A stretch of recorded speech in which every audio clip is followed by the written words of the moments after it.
2 minutes until the open here. All right, we are up slightly. We've actually rallied a little bit, and I mean a little bit, in the first couple of, the last 30 minutes or so. I don't know, I remember like after Really off of nothing, some slightly positive news coming out of the trade talks with China. I believe China exempted 16 specific products that are not going to be hit by their tariffs, but they didn't say what they were, and I didn't go and look very hard because I really don't care all that much. But we had Apple yesterday. That'll obviously be on our radar today after their well, it's not a road show because they did it in Cupertino, but that could be, definitely looking a little bit interesting here with this doji bouncing off the 20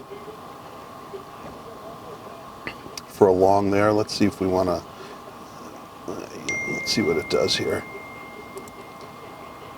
And